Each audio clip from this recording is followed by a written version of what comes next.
All right, if everybody could, please stand for the Pledge of Allegiance. I pledge allegiance to the flag of the United States of America, and to the republic for which it stands, one nation, under God, indivisible, with liberty and justice for all. Thank you. Please remain standing and welcome Karen Hung to the stage, CEO and founder at Silver Rock Consulting, to give her invocation.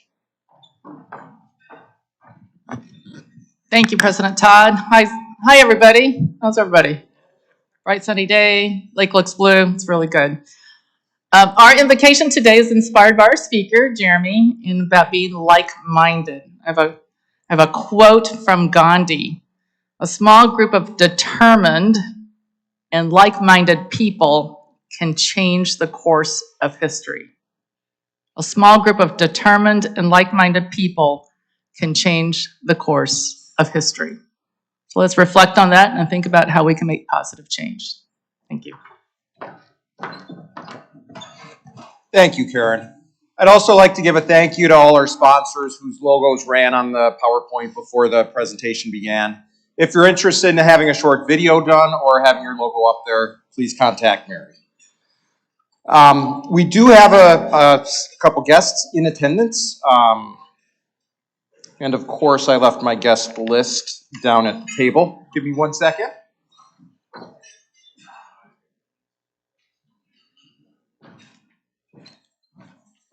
All right, restarting. A couple guests, when I call your name, please stand so we can recognize you. We have Amale Ocheng from Hellerman Titan Manufacturing. Kalpa Vidalani, Executive Director of Technology Transfer at Marquette University. We've got Carlton Gates from CK Gates and Associates. Ambrose Wilson Brown from Sky Schools. Melissa Cult, wife of Matthew Rote. And Rodney Hill, Chief Transportation Officer for Charlie James. Please give a round of applause to all of our guests.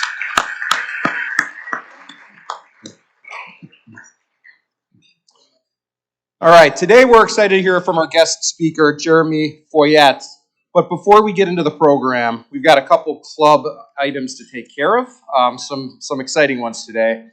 First one is not exciting, but COVID. Just brief updates on COVID, where we are. I'm sure a lot of people are questioning, where is the club with COVID?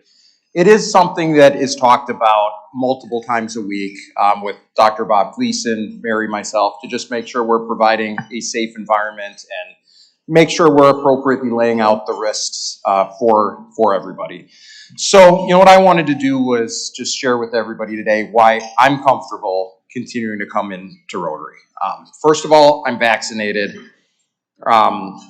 And based on anecdotal conversations with people in this room, I think there's a very good chance that 95% of the people in this room today are vaccinated as well. I wear my mask when I'm not eating or drinking or speaking. Masks have proven to lower the transmission of the infection. The War Memorial Center, this room, it's large, we're spaced out, and they put in a top-of-the-line air filtering system to make sure that, the air that's coming through this room is as safe as it can be.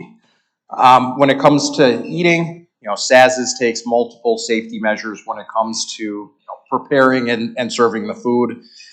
And I don't live with anybody who's immune compromised and don't regularly see people in my day-to-day life who are. So I know each of you in here will make your own risk assessment when it comes to COVID. Our intention right now is to follow the CDC guidance as long as we're allowed to continue to meet in person.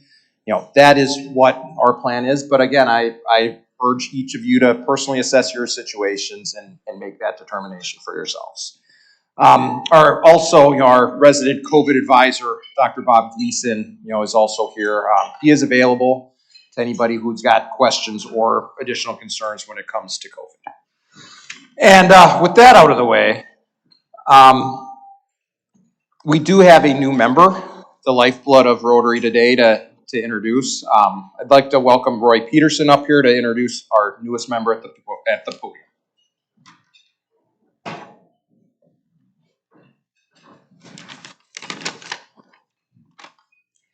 Thank you, President Todd, and it's great to be face-to-face and with everyone here. And my privilege to introduce our newest member, Dr. Matthew Hertini. He serves as our Associate Professor, Assistant Dean, and the Director of the Doctorate of Business program for Concordia University's Batterman School of Business. He's a former member of the Mayville Rotary Club, and Matt's excited to join the Rotary Club in Milwaukee and become one of our active members here as he lives out the Rotary four-way test. While a member of the Mayville Rotary, Matt served in several leadership positions and chaired various community projects. Professionally, Matt holds a doctorate in education and human resource studies with a specialization in organizational learning, performance, and change from Colorado State University in Fort Collins. His experience in teaching coursework in human resource management, human resource development, business policy, strategic planning, and organizational change and performance. In addition, Dr. Hertini has served as a consultant and has held multiple leadership roles for both nonprofit and governmental organizations. On the personal side of life, Matt's wife, Laura, is also a professor at Concordia. They have a son attending Concordia University and a daughter at Colorado State University. Matt loves spending time with the family, enjoys running, coaching, basketball, and boating. Based on my experience with Matt, he'll be a great addition and contributor to our club. Please join me in welcoming Dr. Matt Hertini.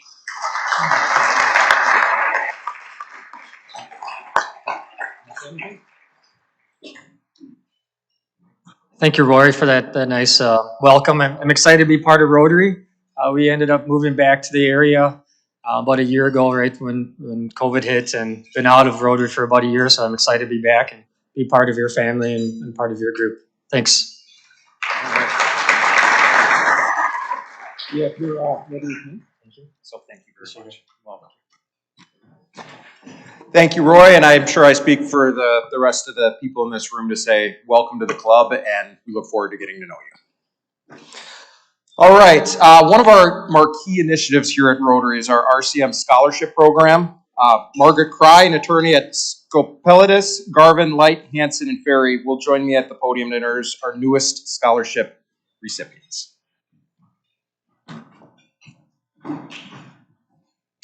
Good afternoon, I'm Margaret Cry. I serve on the Scholarship Committee as the head of the Scholar Support Group. I also serve as a mentor to a rising sophomore at NATC. I'm excited to introduce to you our newest Rotary Scholars. But first, a little background. Rotary started the scholarship program in 2009, and in May we celebrated the graduation of 7 scholars, bringing our total graduates to 32. Our students are all from Milwaukee, many from low-income families, and most are the first in their families to attend college. Nationally, 11% of first-generation low-income college students earn a college degree within 6 years. 55% of RCM scholars have graduated within 6 years, representing 5 times the national average. In addition to financial support, each scholar receives a Rotary mentor, and we find that often our mentoring is more important than our money. Mentors give guidance, career, and personal advice, and help in navigating the college experience. Mentoring is one of the most rewarding activities a Rotarian can undertake. If you want to learn more, you can call Brenda Campbell. And now I am pleased to introduce to you this year's group of scholars. We received over 100 applications, interviewed 13 finalists, and selected 7 impressive and motivated Milwaukee students. Our first scholars are 2 of 3 recipients of Gordon and Elizabeth Smith scholarships, founded by Tom and Jeannie Smith and named for Tom's parents, who were firm believers in strong public education systems. Edwin Chiquito is a graduate of Carmen High School South. He will attend Carroll University, is currently undecided about his major, but is interested in studying law or nursing. Edwin spent his summer working, and he will be mentored by Maya Jurisic. Janiyah Hurd graduated from Wisconsin Lutheran High School. In her interview, she introduced herself as a science nerd, and she is living her truth and majoring in biochemistry at UW-Whitewater. This summer, Janiyah worked at the Milwaukee County Zoo and is currently at Whitewater, participating in a special STEM program before classes begin. Janiyah will be mentored by John Beckwith. The next 2 scholars are recipients of Jim and Judy Ford scholarships.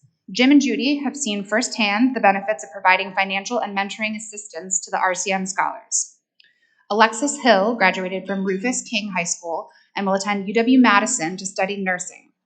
This summer, Alexis completed her final semester program with Upward Bound Math and Science, where she took a Korean class and drug delivery class.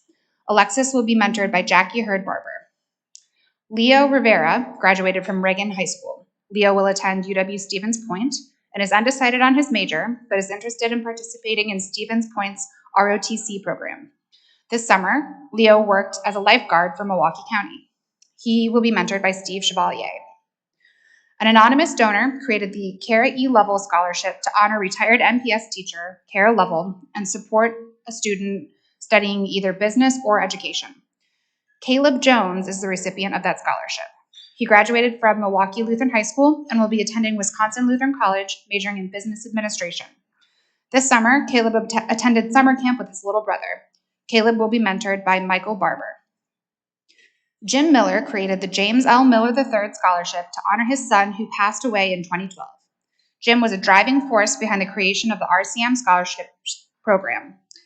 Because of health reasons, Jim has not been able to participate in the committee in recent months. Jim, we hope you're watching today, and we want you to know how much we appreciate your integral role in the scholarship program. The recipient of the James L. Miller III Scholarship is Najee Robinson, who graduated from Pius High School, will attend UW Milwaukee, and major in theater. This summer, Najee worked at Summerfest and participated in a summer bridge program at UWM. Najee will also be performing with First Stage for the second annual Black Arts Film Festival next week. He will be mentored by Kendra Ingram and Jim Ford. Two other named scholarships, the William Adams Scholarship and the Mary and Bill Hurd and Rosanna Baker Barber Scholarship, endowed by Jackie Hurd-Barber and Michael Barber, support two current students in the program. In addition, Christy and Mike Kelman have remembered the scholarship program in their estate plans. Thank you to the individuals and families who have generously endowed named scholarships to ensure that future generations of students will be supported by the scholarship program. While many of this year's class of scholars are beneficiaries of named scholarships, a majority of the funding for our scholarship program comes from proceeds from the annual RCM Scholarship Golf Classic. Our final scholar is a beneficiary of the funds raised from that outing. Yahir Gonzalez Guerrero is a graduate of Carmen High School's South Campus. He is attending MSOE and majoring in mechanical engineering and will be mentored by Saj Thackencarry. Over the summer, Yahir worked at Amazon. In the spirit of ensuring this program supports Milwaukee students into the future, Rotary has endowed a scholarship fund, and the board has set a goal of reaching $250,000 in that fund by the end of the year. It currently stands at $150,000. We had a boost in that goal with the generous gifts received in memory of Warren Croonan that totaled $15,000. This fall, you'll hear more about how you can help us support the scholarship students and reach that goal. In conclusion, these 7 new scholars will join 14 current scholars for a total group of 21 Rotary Scholars. These scholars are supported by 26 Rotarian mentors, attend 13 colleges and universities ranging geographically from Fordham University and Kentucky State University to UWM, Marquette, and Mount Mary closer to home. These scholars are studying for degrees as varied as actuarial science, pastry arts, criminal science, and engineering. We wish them all a good school year, and we are so excited to see the great things they do in the future. Thank you to the Scholarship Committee and mentors for their dedication and service, and thank you for the varied ways you support these students.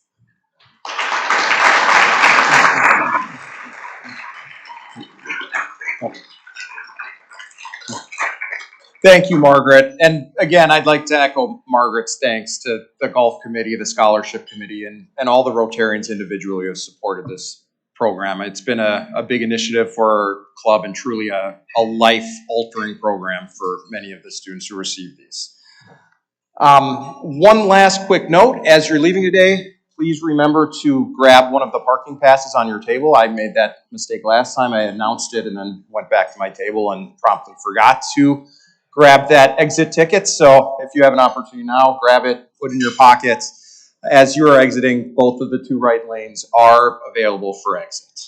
So with that said, John Ferguson, Business Development Director at Findorf, will introduce our speaker.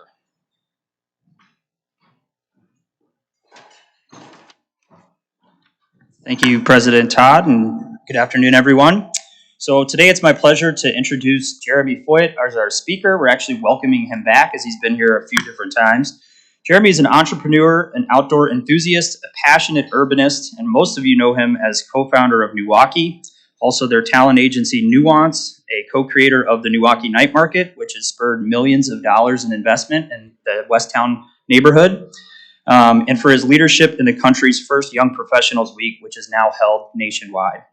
Jeremy has a 20-year experience of applying unique approaches to increase awareness, economic development, and engagement for businesses, neighborhoods, organizations, and frankly, a lot of Milwaukee transplants like me. Jeremy became one of my first friends upon moving to Milwaukee back in 2015, and his passion for people and building meaningful relationships truly never wavers, no matter how many times I beat him at golf. So, why is Jeremy here today? Well, recently has turned his attention to mental wellness around social isolation, loneliness, and its impact across generations. He is currently working on a SaaS startup called LikeMinded to combat social isolation by intelligently matching people to foster stronger human connections and deeper relationships inside communities. So with that, we're very happy to have Jeremy back. Please join me in giving him a warm Rotary welcome. Thanks.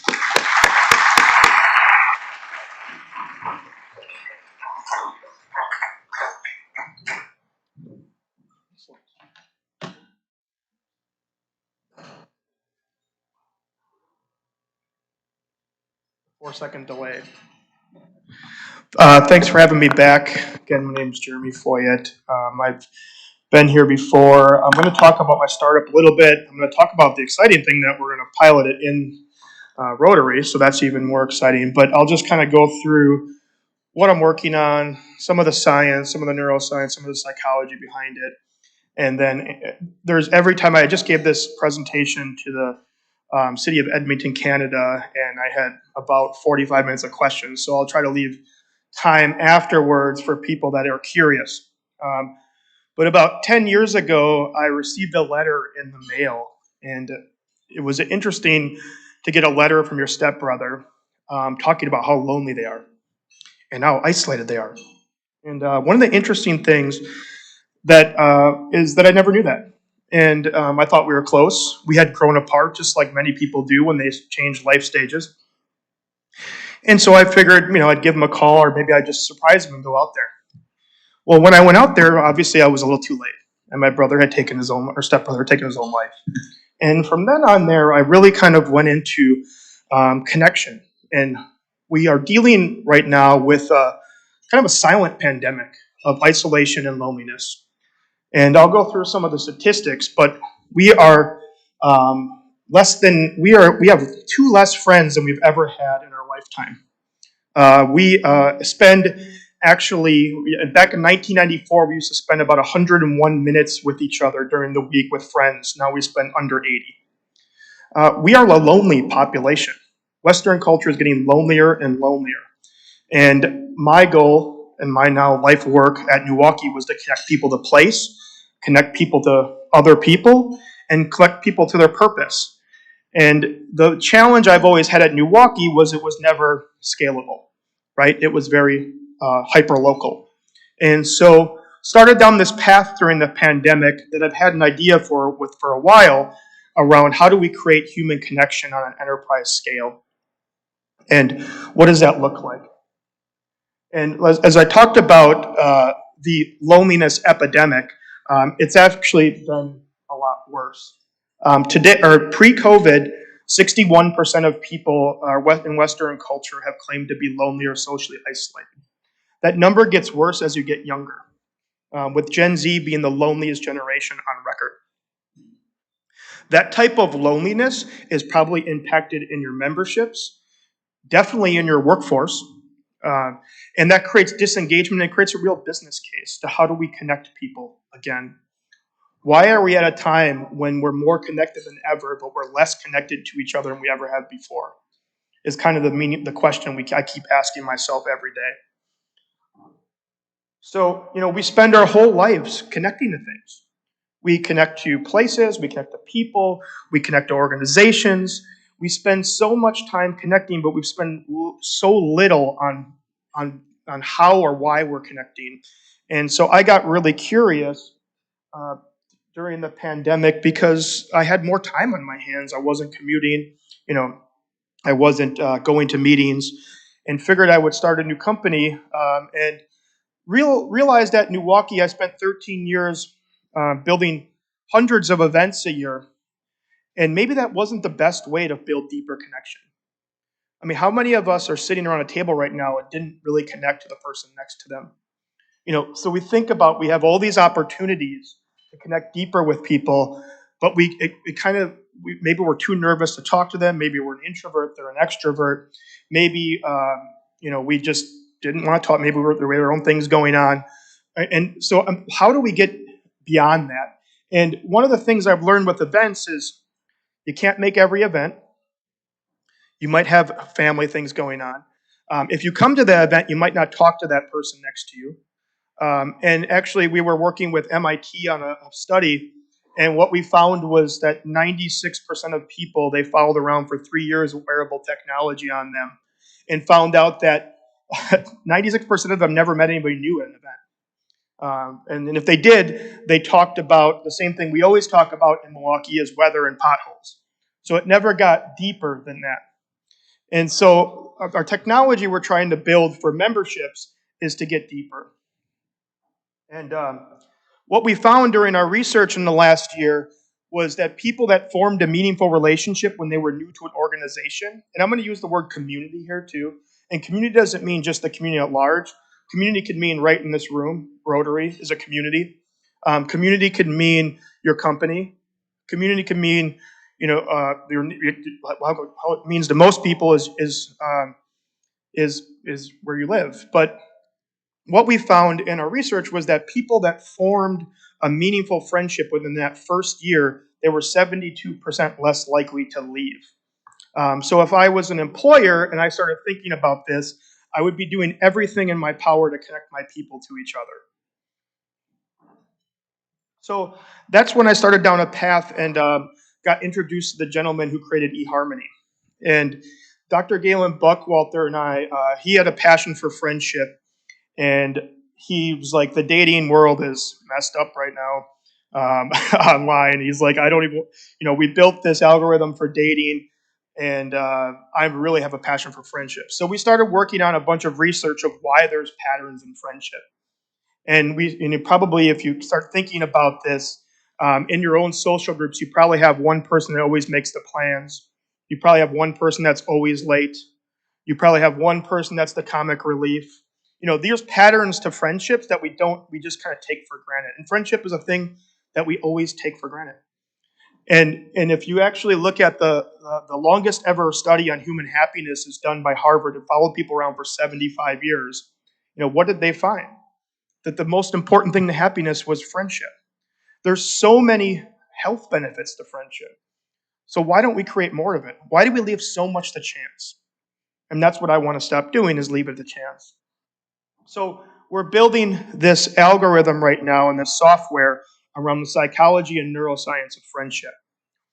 We've go through this. So I met up with my business partner, Ben Juarez, and we started developing this technology. Ben has since left Northwestern Mutual as we've been forming this. But we've been starting to build this out for the last couple of months, the actual software platform, and are now starting the pilot. And I'll talk about the Rotary Pilot in a second. And as we've been building this, we thought, maybe it's weird to meet a friend outside and you're not going to bump into someone very rarely and just start up a conversation. But where we can and do meet friends is things we join, right? We all join Rotary to belong, to find a purpose, to find a connection. And maybe we don't think about it like that, but that's why we're probably all in this room today. So I thought maybe we could create this for communities. And if you think of events or you think of things where we come together, what if you had the opportunity to know statistically your best possible friend if you came today and we could match you by an algorithm in the room?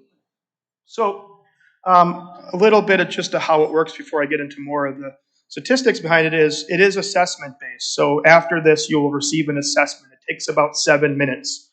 It uses a couple different things, but it looks a little bit like this, and you'll be asked questions, and it takes longer if you're like John. It takes him a long time to do things. So it'll take him about 25 minutes. Everybody else about 7 minutes. But once you go through it, you realize what's under the hood is how you can actually statistically recommend friendships with great outcome in two different ways. One is instant connection, and the other one is going to be longevity. And there's a lot of data around longevity of friendships, lifestyle. And if you think about friendships really deeply, and you kind of know anything about this, we lose a lot of friends during life stage change. When people get married, they lose an average of 2 friends. So you think about how that changes, and maybe you get those back if you have kids and you go to the same school and you meet parents. But and when somebody moves to a new city, think about everybody that moves who's not originally from here. A lot of us. How was that first time you came back and that connection? It's tough, especially in cities where 61% of the people that live here are from here, right? You already have your built-in social network. How do you connect deeper? And that's, now is the job of employers, is how do we connect our people? I'm working with one employer right now who has literally lost 6 people in the last 2 months because they said they couldn't find a friend at work. So under our algorithm is the intent, right? What's the intent of why we're meeting? The assessment is based on the most cutting-edge personality indexing out there called Hexaco, and that is taking into 6 factors of personality. Neuroscience, life stage, life experience, and future aspirations is how we kind of make this predetermination of statistical outcomes of friendships. And it looks a little something like this. Obviously, you won't see it on your phone as of yet because we still are a startup, but we are still building. But you can match, and when we make a connection, we'll make an email connection to you, and you'll get your feathers, and your birds of a feather flock together kind of thing. But when you get your feathers, what we found out when we were doing research on this was when we didn't give somebody their feathers, their high intensity points of interest, the conversation went 35 minutes less. So that didn't go as long. So when we did give people their feathers, their high intensity points of interest, we found that the conversations went 35 minutes longer. And so we started putting feathers in every time we introduced people, so they had kind of a conversation point, so we don't have to play weird ice-breaking games, right? We know exactly a deeper conversation or where we should connect when we talk. And we've now matched over 2,000 people. We have a 98.3% said they're extremely likely to meet again, which is a good outcome. We are still working on that, and we don't have all the tools to do that digitally now, but a lot of this has been done manually, so we're still working through those details. But it's pretty important that people are saying, I want to meet again. But there's a lot to meeting again, right? And so what it looks like, and what you won't see, is a management tool to better manage the organization. Is a way to look at the people in your database, understand who they are, and then match them. And we have 2 possible matches. I know you talked about mentorships. One possible match is kindred, which is best possible friends. Again, that is predicted by instant connection and longevity of connection. So just so kind of people maybe 82% of friends live within 7 miles of each other and are 7 years of age apart. So there's a lot of data out there around longevity. You need to live close to people. Weird in today's world, but it still holds true today. And then growth partners are what we've been using for mentorships. Someone that maybe won't have an instant connection, but you will learn a lot from. They'll come at you from different points, different perspective. They might process information different. They might make decisions different. They might organize different. They might be an extrovert. You might be an introvert, type of thing. But as we're building this out, we can then connect people through the dashboard right now. And then we start to get a lot of analytics. So some of the trials we've been running, we realize that people are hosting events, and the people that come to events are extroverts. So we kind of bias out a lot of introverts when we host social networking events, right? So, and the second thing we've noticed is memberships host a lot of events that people have no interest in their membership. So we were working with one that hosted a wine mixer, and they came back to us and said, well, why isn't no one showing up? And I'm like, well, if we look at our analytics on the back end, we realize that like 10% of the people like wine.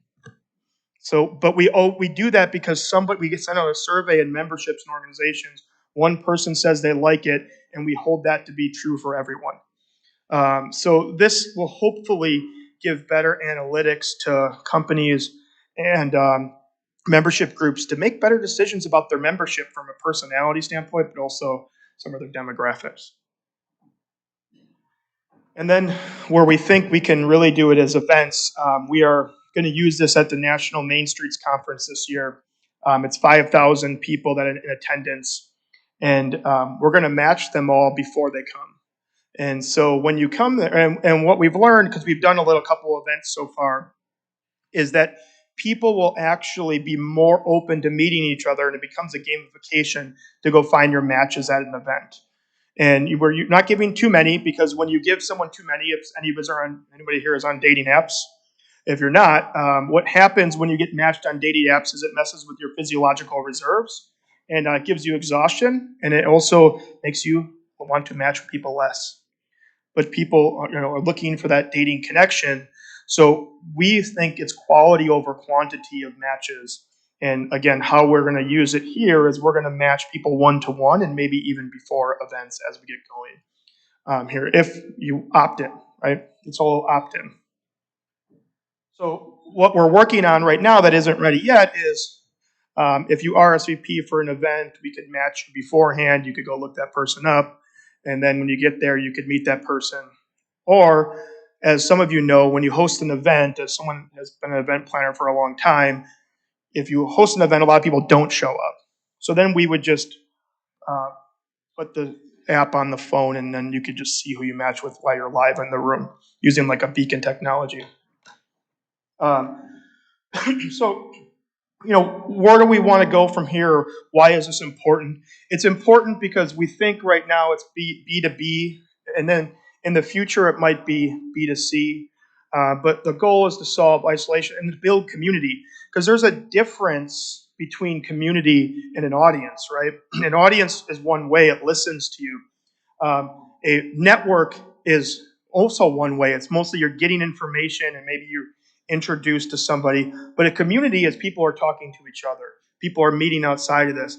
And the way we want to measure a healthy community is by monthly reoccurring relationships. And we're building out a mechanism right now in the software to measure the health of communities and monitor them and grow for them and make recommendations to people that manage them to focus on how many times are your members meeting each other? How often are they meeting each other? Are they connecting? Is it just an audience? Because it's okay to manage an audience. It's okay to manage a network. But what we really want to build is a community. And you're seeing this right now on the coast is that there are companies hiring chief community officers. We have become so lonely that we need community officers at our companies now. And that could be good or that could be bad. I don't know the outcomes. But I know that the way we're going, of disconnection from each other, divisiveness from each other, is not the way we want to go as a society. So if we can bring people back to a community and we can be people together, I think we can bring people by connecting them and finding their points of connection as their points of division. The opposite of what we're doing right now in society. We can build a better community. And so, where I see this going is we talk about culture, like when people ask you, what's the culture of your company? And then someone says, like, work hard, play hard. And you're like, what? That's not a culture, right? Like, what is the culture of your company? Is different of how we always think about how it really happens. Culture comes from people. People form culture through connecting with each other. Our job as employers or people that manage community should be to make more connections, not to make more experiences. And that's the opposite of what I've always believed at Newaukee, was everything was about the event. But it's really everything is about the connection. And if we can do both, we do it better. So this is where I think we're going. And, monitoring relationships is really important. And if you think about, some of the early data that we're getting in is if you do not connect with somebody in 90 days, the relationship deteriorates by about 20%. So how do we manage better relationships? And then how do we, do the counterculture of what social media is? Right now, it's about how many people you can get and follow you on social media. We're saying it's about connection. So we're looking to build out like friendship faders. The less you connect, the less, the connection goes down. The more you connect, the higher the connection goes up. But then we can also go back here and we can start to determine based on your level of an intensity. You could say, Jeremy, you and Priya met. You haven't talked for 90 days or you haven't connected for 90 days. Based on your interest intensity, here are the things happening in your neighborhood or in your membership, the community you're a part of. You should go check this out. And we've all had times where we have picked up our phones maybe and looked through our text messages and realized that we haven't messaged this person 6 months. Why not? Why do we do that? And so we're starting to think about, we're asking ourselves those questions all the time because we want to see a reverse in isolation and a reverse in churn in organizations, because this is where community builds, right? This is what we need more of, people connecting. And so, I'll talk a little bit about the pilot. I think, I just want to commend Mary when I pitched this to her. And she's like, well, an algorithm around friendship? And I was like, yes, we're going to do this. And she's like, I think this is brilliant, right? Maybe that wasn't the right words at first, but but I think, I just want to commend her because as someone building a tech startup right now in a city that is ranked really low in startups, it's really hard. And what helps us? It's not just venture, it's customers. People willing to take a risk on something. And people willing to stick their neck out for people trying to be entrepreneurs in the city. And I just want to commend Mary for doing that and all of the people in Rotary for, hopefully supporting us in the future. Because not everything we built right now is there 100%, but we need to learn, right? We're in the learning pilot process right now. And I think that's all I have right now, but that's 20 minutes, right? Thank you.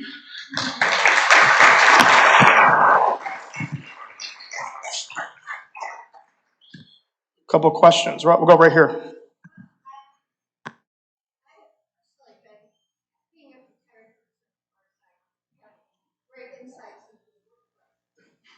I've been concerned with this whole, a lot of the millennials or young people, whatever the young are, wanting to continue to work remotely after the pandemic. Yet the sort of balance of that, my guess is the company that you cited that said people quit because they didn't have any friends at work. Those might have been the same employees that said, I don't want to come back to the office, I want to work remote. So how do you in the workplace, how do you balance that kind of desire by yourself, yet desire? This is a loaded question. Okay, this is a huge question. So I'm going to answer this in 3 ways. The question, again, I think I have to repeat it, is how do you balance people that want to work remote, finding them connected to each other, and helping kind of like foster that? Because the people that are probably lonely, the more we connect in person, we all know that's why we're here, right? We would do it online otherwise. There's one trick, psychologically proven to foster feel like your connection. The more platforms you communicate on with people gives them a sense of proximity bias, that they're in the same room. It's been studied many times. So if you communicate like on Slack, text message, phone, email, it feels like you're part of something and you're in the same place. That's not the only answer to your question, though. The second is, I think the future of work is going to be maybe not the community at work. So if you think about it like this, why do we have to always work with people that we work with? Why can't we work with whoever we want to work by, right? So if you see like a rise of co-working spaces, or right now, space, I work sometimes with my employees when I come in there, but I'm working with 25 other early stage founders right now alongside them. How valuable do you think that is for my work compared to just working with the same people every day? So how we're going to work, I think, is different. So what I'm talking about, though, is I'm creating a micro community that I feel like I belong in, maybe for the first time ever. And it doesn't have to be the community at work. So and then it's also about stuff like this, right? How does your company, when you start day one, make sure you're integrated and woven into the community by getting you connected to places like this? So that becomes how you find your place. And I think we overestimate the amount of innovation that happens when we bump into someone in the hallway. Innovation is a behavior change, right? So behavior changes don't happen by bumping into people. They happen because you're purposeful, you're passionate. It's intentional. And once in a while, you might get an idea randomly, and it might be because you had a different conversation. But how do we create more conversations? How do we create more connections? So there's like 3 different ways of thinking about this than thinking we all have to be in the workroom at the same time. Newaukee, because I'm still with Newaukee in a limited capacity right now. And one of the things that we have done is a lot of different things that connect. But we have employees now in Barbados, Atlanta, Montana, all over the place. I think you're gonna have to bring people in quarterly for social only. Like there's gonna be a lot more social only stuff as opposed to, and then they can work wherever they want and they can build their own communities if they want. But we have to be sure that they're building a community in a way. I don't know if that's the answer you wanted, but so that's how I'm thinking about it.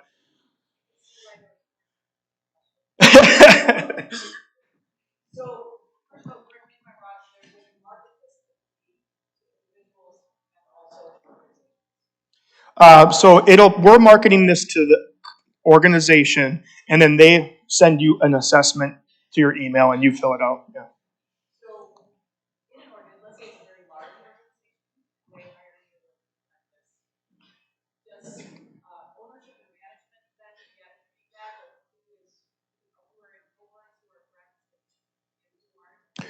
Yeah. Let me ask. I have to repeat the question then. So first question was, what was the first question again? Oh yeah, we're marketing this to B2B, and then the second question is, do you know, as someone that's running the organization, who's meeting and friends? That is where we want to go. Right now, the pilot it's kind of asynchronous, it's like asynchronous connections, and it's really decentralized. Like so, we're making the connection, you go do it yourself. The only way I would know right now is if I asked you. Or the future, what we're building in the future is the fact that if I introduce you, there's a calendar sync on your phone, and then there's the ability to see how much time you spent with them together, and we can monitor like if that's a good relationship or not. I think it might just be helpful for me to just say a couple words about how Rotary's going to use this. And I guess I would say that we're going to be learning as we go along. We really are part of the beta. Some of you filled this out after we asked you on the end of last week because we wanted to get a little bit of the assessment going. And I sent out the wrong link, and so they went to the wrong place. And so we talked to Ben down in El Salvador yesterday to help us move them from one place to another. I mean, we really are at the cutting edge of figuring out how this will work. And so it is going to be a little bit of being patient with us. This morning, I hit the first button to make a connection between President Darren and Keith Stakowiak. And I was supposed to get an email, and then I didn't get an email. And then I asked Darren, did you get an email? Well, they went to junk. So we're going to have to learn to look in our junk folder and make it a safe sender so we know what's coming. So you will get an email after lunch, and you will be invited to complete this assessment. And we will sometime over the next week or so, because remember, it's Aaron and me in the office. We don't have any more people there to do this. But we will be looking at these, and we will be sending out connections and inviting you to reach out to somebody to get to know somebody better in Rotary. And connecting, is our main theme, right? Connecting people and resources for a common good. It's about connecting each other. It's connecting to the community. And we think this could be a great tool for us to really enhance what we're doing, because we do know that people stay in Rotary because they have friends in Rotary. That's one of the main reasons people stay. Yes, we like to be part of an organization that's doing good in the community, and that's a very important part of who we are. But it's also that you want to come and, and see John for lunch. Maybe not John, but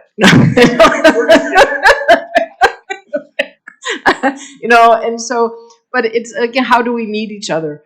We also, if you've joined in the last year, you'll know that we have been asking 3 Rotarians to reach out to each new member. I want to get a process going where we're sending these assessments out to all of our new members, so right away we're able to identify someone who's a really good match to meet a new person and to help them assimilate. So there are going to be things that work well. There are going to be things that we're going to need to do better. Everything works perfectly. That's right.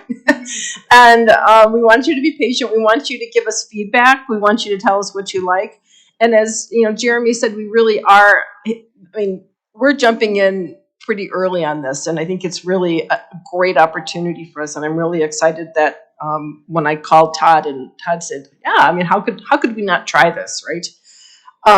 And so I guess I should stop there. But just so the LikeMinded will continue to add new features. We'll be part of this.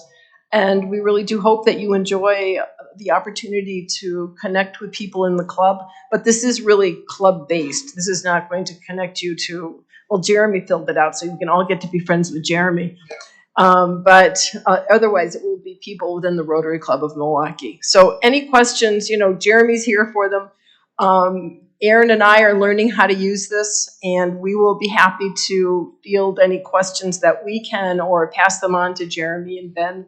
And they've been, really helpful in helping us sort it out. So thank you. Yeah, go ahead. Or sorry.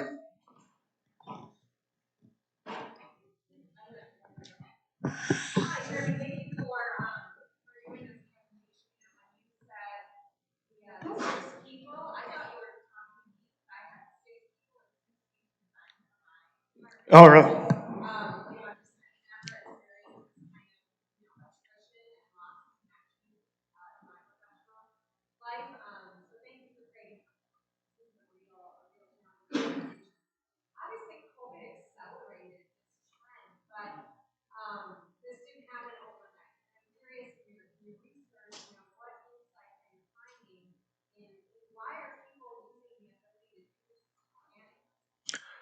Oh man. Well,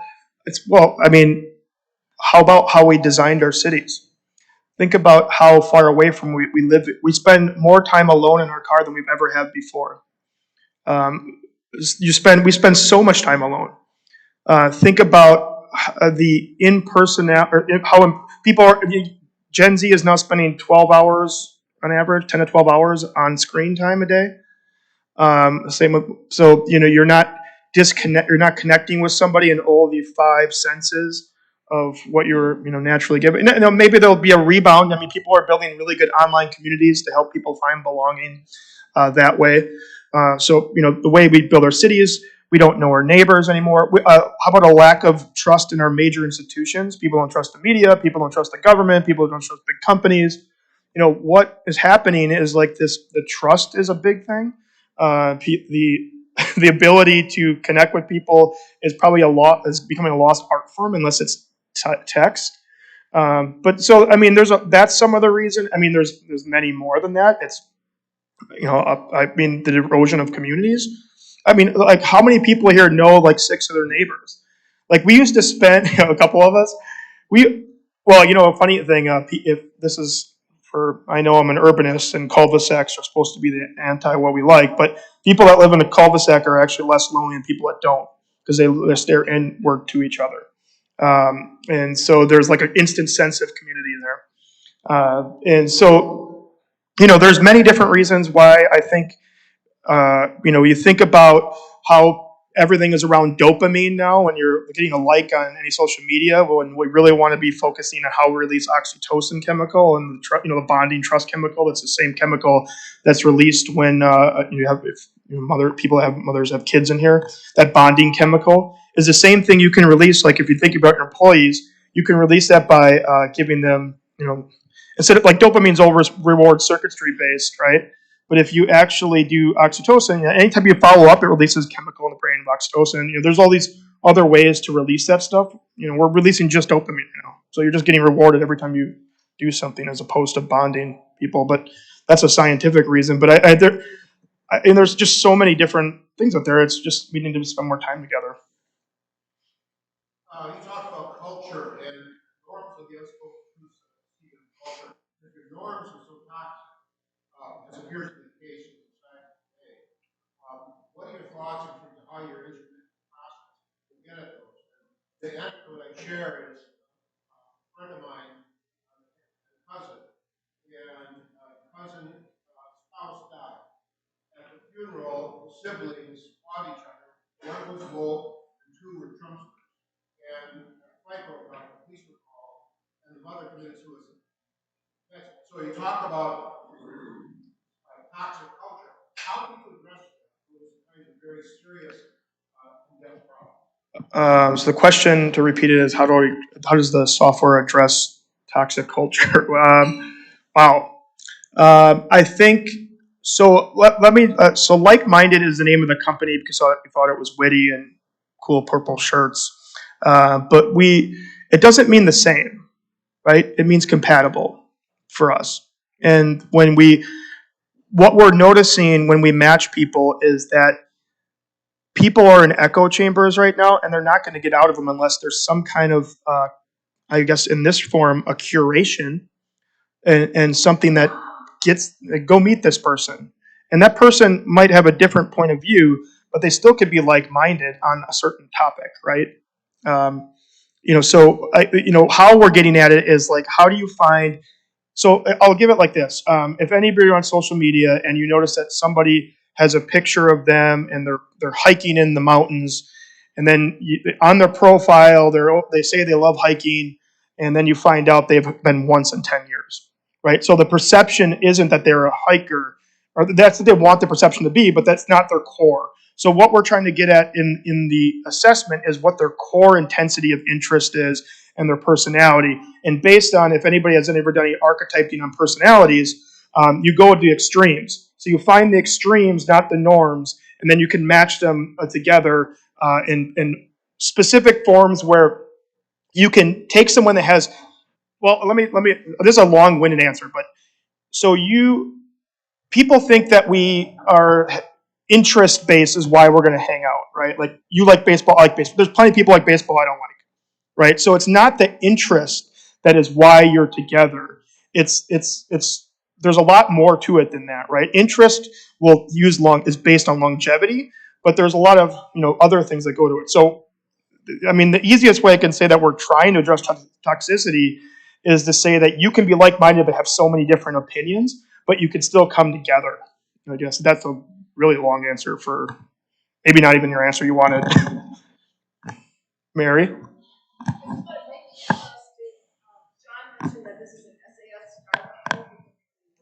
Oh, yeah. The question is a SAS startup. A SaaS startup is just software as a service. So we get monthly revenue based on charging people per month, or we're doing events where we charge like one-time fees. But we want a reoccurring revenue so we can go back to future venture capital, future angel investors and say because right now we have 16 paid customers, and we are now at the point where we need to start going down that path. So. I think it's pretty fun for us to be in kind of on the ground floor. So specifically said yes to the question and said, you steal $1 million if you walk. So we're still questions. To see if he steals $1 million. So, go ahead.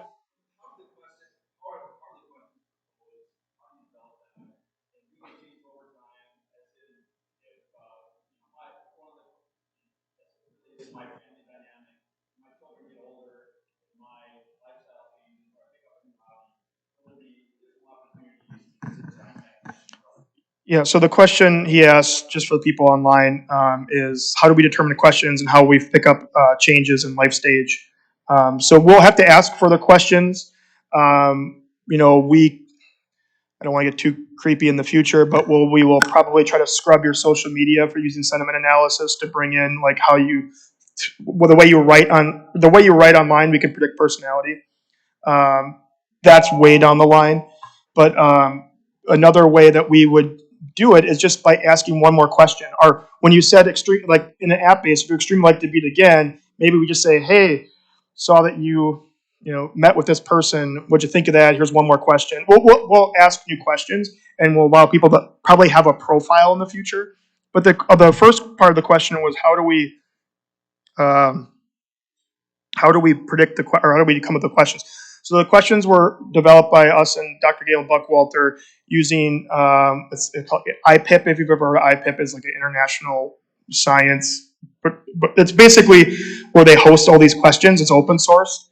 And so we looked at all the questions looking at the 6 factors of personality. So people are probably familiar with Myers-Briggs, which is 4 factors.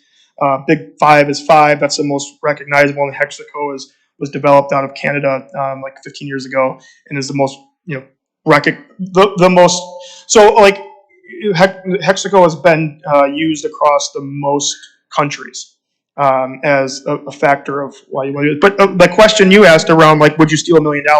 You would be surprised how many people are honest with that. I would say there's very few people that answer it completely like they would not do it. So we're looking for factors of humility in that question. And what you can find out is people think some people are really extroverted, and sometimes they're not. Sometimes they have very low humility. And those people will be, sometimes sociopaths are bankers. Sociopath, Machiavellism, that kind of stuff. We're looking for what they call the dark triad of personality. The 3 factors that determine, like someone that has very narcissistic and stuff like that, because those people match with very few people. And we're trying to make sure we isolate that and take that out of the equation.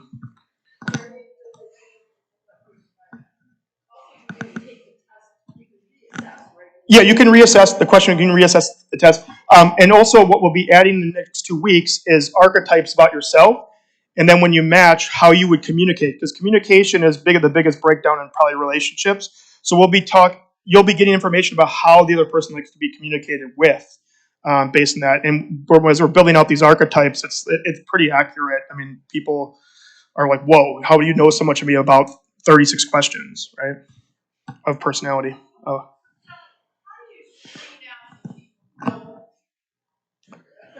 Well, we try.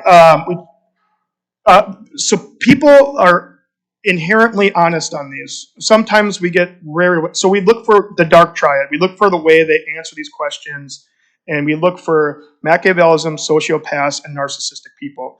The funny thing about that is that's 15% of CEOs, right? So you have it's really, you kind of want that person on your team if you're going to lead a company sometimes. And then maybe so that is how we're trying to do it. What we're not focused on that as much because that person will come up really low in the match and won't get as many matches. What we're really interested in is what we've been finding out right now is one of our clients is North Shore Bank, and North Shore Bank is doing it with all their employees, and we have identified patterns in the algorithm where we're like, these people are super connectors. These people match with everybody. And then we come to find out those 3 people we gave them were people that were already invested in as future leaders of the company. And they were under 35. So I don't know if that's, I don't know how accurate that is. It was an accident to come across that. But I think there's going to be a lot more of that stuff that we find. But to answer your question, how do we keep people out? They'll just weed down based on how they answer those questions.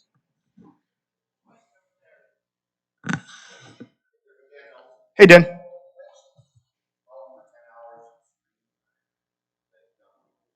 Yeah. Yeah, it is. Yeah.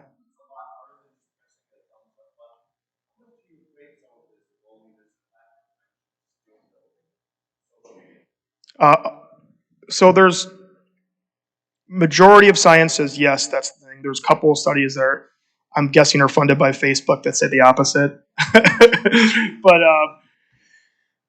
I mean, most people have, I mean, obviously, given some circumstances, have 5 senses. You don't use all of them. Like, we don't live in a metaverse right now where we can have, the thing, like if I was to say, if we could go to Hawaii and have all the same feelings of being in Hawaii, but we're standing right here with a virtuality world, maybe we stop traveling less. So the question again, how do I relate to social media? Absolutely, I relate to social media. I think people are lonely because they don't fit in. They don't feel they fit in. I think they're lonely because they feel like they miss something. I think they're lonely because they're not really friends with all those friends, and they don't have a strong connection with any of them, even if they have 1,000 of them. And it makes you depressed because you're not doing the things they're doing, and that's unfortunate. But I think for every culture, there's a counterculture. And what I'm hoping is, even if we don't develop the one, but someone else does, because this is happening. Intelligent match is the future. People are working on it. If we don't do it, someone else will do it, and hopefully there's not negatives to it. Go ahead. Yeah, sorry. I can't see your name.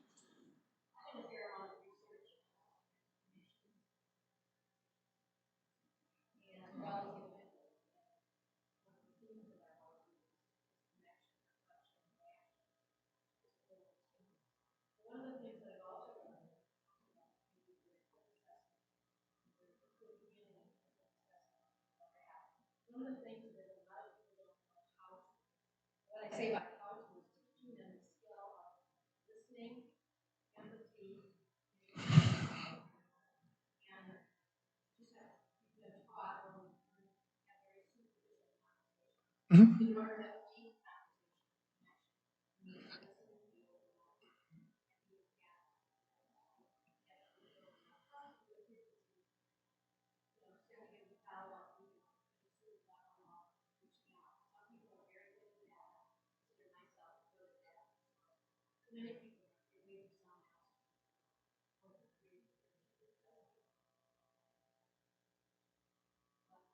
Yeah, the comment on like the how-to of connection and I guess repetition too. That's where we want this software to be programmatic in the future. That's where we're building it towards. So if anybody doesn't know, it takes about 60 to 90 hours on average to turn an acquaintance, brand new you just met, to a meaningful relationship. It's a lot of time. It's a lot of time, especially if we're not spending like real time together. If we're spending just, there's a reason why startups that have like 5 people can topple 100,000 person companies. It's because the shared experience between those 5 people is so strong, and there's so much trust there that you can build something that no one else thinks about. But it's a lot of time spent together, right? So what we are trying to work is, how do you predict more time? The how-to, I think we'll be working on, like, how do you want to be communicated with? This is not what I like. So my comment is like, it's all a communication thing, and it's, it's not a class until you maybe major in college around communication patterns and listening and styles. So maybe this could be something that helps along the way.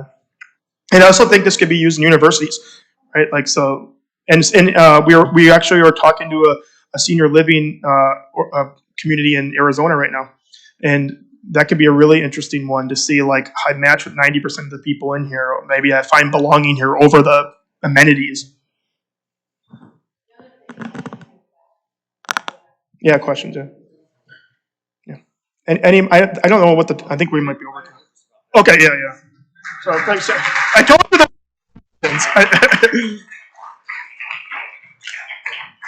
Thank you, Jeremy. Great conversation. I think, a great opportunity for Rotary. So I didn't want to cut off some of the Q&A.